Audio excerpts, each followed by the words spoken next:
Good morning. Hope you've had a wonderful week and are keeping safe as we continue with our journey. As Abundant Life Community Church, we have been on a journey of rediscovering God this year through the Word of God, just going through the Bible, because one of the ways you get to know somebody better is through the words that he speaks. And so for us, in this journey of rediscovering God, we've been on this journey as a church, and we want to invite you to join us in this journey as we rediscover our God and who this our God is. In the last 2 weeks, we've been looking at the minor prophets. We looked at Joel 2 weeks ago. Last week, I talked about the prophet Jonah. And today I want to look at a very interesting prophet, the prophet Hosea. Now, when you look at the Bible in the Old Testament, especially the prophets, they're a very, very difficult time, because sometimes the message they were supposed to deliver was to have a life example, an illustration. And the illustration sometimes will be crazy, not like us where we just share it in terms of a story or an example. But for them, it was many times a real life illustration.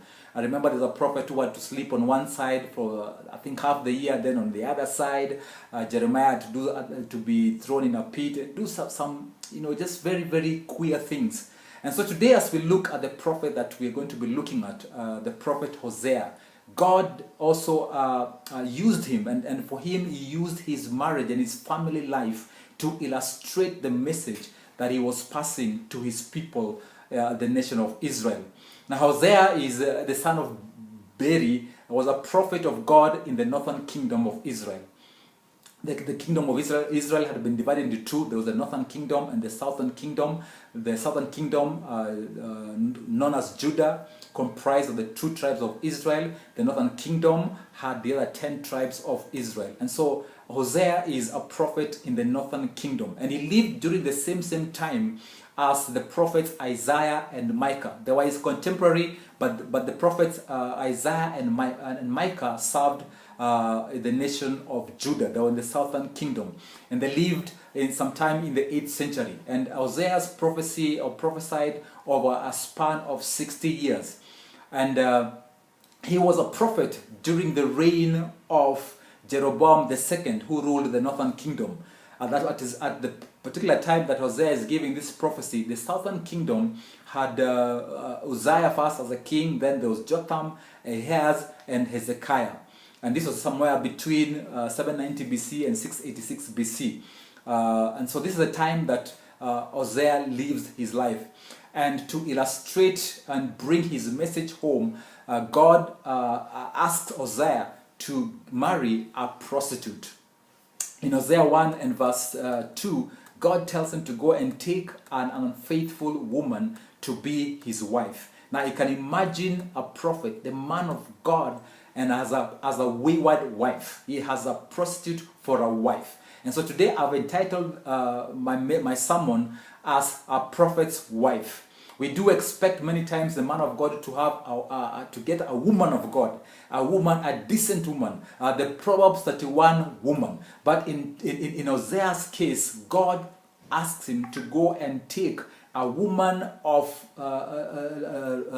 whose morals are not good, a woman of loose morals, a woman who was known to be a prostitute. And he says, go and take him. So when the Lord take her to be your wife, when the Lord began to speak through Hosea, the Lord said to him, go take yourself an adulterous wife and children of unfaithfulness, because the land is guilty of the vilest adultery in departing from the Lord. So he married Gomer, daughter of Diblaim, and she conceived and bore him a son. And even the children have got names that are pronouncing a judgment over the nation. So this is an actual person. It's not just some imaginary thing. She was Gomer, her name was Gomer, and she was the daughter of Diblaim. And she was an adulterous woman, and her children probably through her unfaithfulness. She may have been a single mom or just a lady who had other children. So Hosea takes them in, and that becomes his wife. Imagine God asking you, man, to have such a woman to be your wife. And so that's Hosea's life.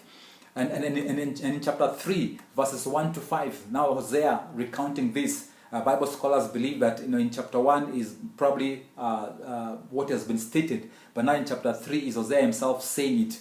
But again, other Bible scholars believe that this is another occasion. And in chapter 3, this very, very woman has left Hosea again and gone back to her prostitution. And Hosea goes after her.